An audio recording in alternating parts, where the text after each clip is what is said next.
Alors, toujours avec beaucoup de plaisir, j'espère que vous allez très bien. Déjà, pour commencer, likez la vidéo, vous savez comment ça se passe. Likez la vidéo s'il vous plaît.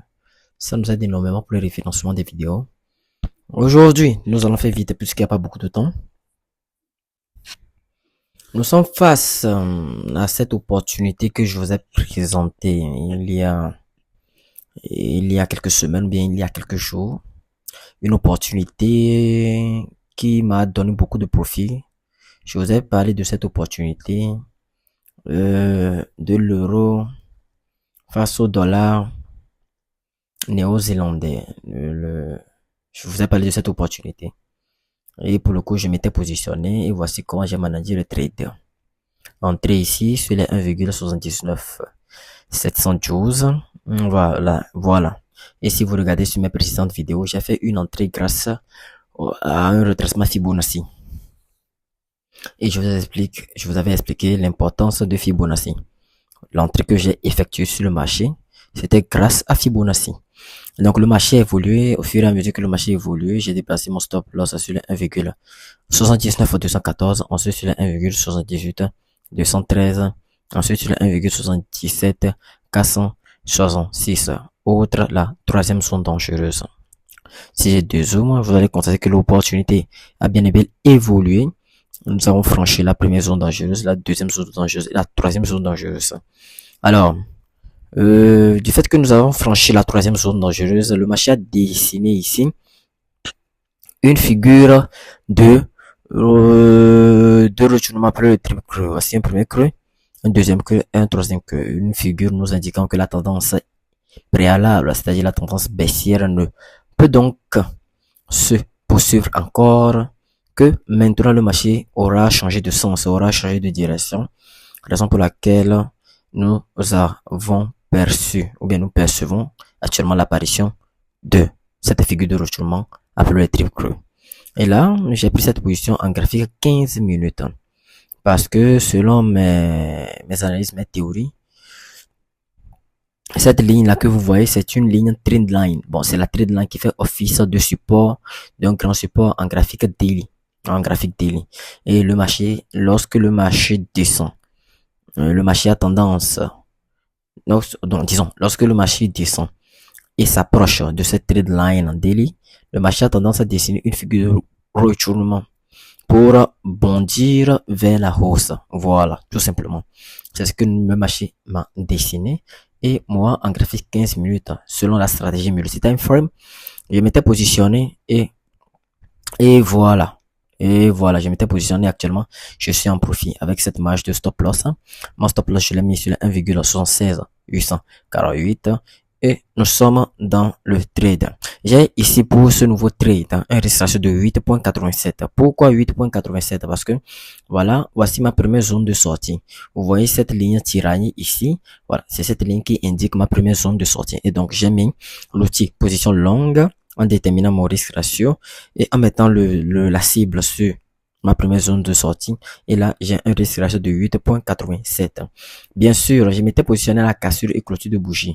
Et donc, si j'active la moyenne mobile 100, vous allez constater que j'ai bien et bien mis mon stop loss en dessous de la moyenne mobile 100. C'est ce que je vous conseille également de faire si vous voulez prendre des positions à la cassure et clôture de bougie. Veuillez mettre toujours votre stop loss en dessous de la moyenne mobile 100.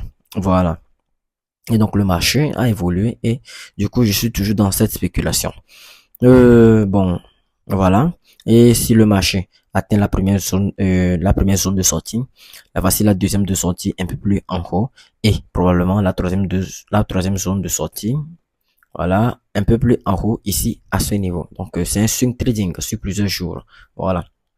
Néanmoins, si vous avez saisi quand même cette opportunité du dollar, non, de l'euro face au dollar néo-zélandais, félicitations puisque c'est sur cette opportunité, j'ai fait énormément de profit. Voilà, c'est très bien. Je vais parler de, je vais parler de ça là, le US Natural Gas Spot. C'est vrai également, j'ai partagé cette opportunité, mais là, je suis sorti en négatif, comme vous pouvez le constater devant les écrans. Le marché a bien évolué, regardez. Le marché a bien et bien évolué. Et là, le marché consolide au niveau de mon point d'entrée jusqu'à ce qu'il me fasse sortir. Le marché a bien évolué, niveau évolué. Je me suis positionné là, cassure, clôture de bougie, une évolution baissière. Ensuite, le marché a rebondi. Le marché a rebondi ici, est venu encore toucher une fois cette zone, c'est-à-dire cette zone de support. Et maintenant, qu'est-ce qui s'ensuit? Vous allez constater que cette zone a fait chuter le prix vers la baisse. Donc, cette zone a réagi en tant que résistance au prix. Et plus tard, si je prolonge encore cette ligne, vous allez constater que le marché s'en fout carrément et dit donc, bon, bah, il a cassé la zone est venue rebondir en tant que, support, patati patata, casser encore la zone. Donc, du coup, c'était mon point d'entrée. Voilà, cette ligne que vous voyez, c'était mon point d'entrée. Mon point d'entrée, là, ici, à ce niveau. C'est cette ligne que vous voyez, voilà. Cette ligne que vous voyez. Donc, le marché naviguait entre mon point d'entrée et le stop loss. Tantôt, il en est en gain et tantôt, il en est en perte. Jusqu'à ce que il me fasse sortir en négatif, comme vous pouvez le constater. Voilà, au moins, bon, ça, c'est ça le trading. Le trading comporte un minimum de risque tout de même. Voilà. Donc, j'ai sorti en négatif sur cette opportunité. Mais au moins, les profits que j'ai accumulés sur l'euro face au dollar néo-zélandais, voilà, m'aura permis à combler les pertes de cette opportunité. Donc, ce qu'il faut faire ici, c'est nettoyer le graphique. Voilà, nous allons le nettoyer comme cela et nous avons un graphique vierge tout simplement. Voilà. Je pense que c'est tout pour cette nouvelle vidéo. J'espère que vous avez aimé et apprécié. Cette opportunité, parlant de l'opportunité de l'euro face au dollar néo-zélandais, cette opportunité est également saisissable. Si le marché nous dessine une figure de continuation. Probablement, si vous n'êtes pas, si vous n'avez pas pris position, si vous n'êtes pas positionné sur ce triple creux, voilà, vous pouvez attendre la formation peut-être ici sur un drapeau, on ne sait pas, mais la formation d'une figure de continuation à la hausse pour pouvoir vous positionner. Probablement le marché est en train de dessiner quelque chose ici. Bon, je vais essayer de tracer ça vite pour voir ce qu'il en est. Où sont mes objets? Non, j'ai besoin du rectangle. Là c'est j'ai besoin du rectangle. Probablement on peut constater ici, voilà, le marché a bondi ici comme cela. Bon. Et bon, pour le coup, ça ne me ressemble pas à, ça ne ressemble pas tellement à une figure que je pourrais identifier. Du moins, disons, les informations ne sont pas oui, les informations ne sont pas beaucoup pour pouvoir identifier la figure que dessine le marché. Voilà.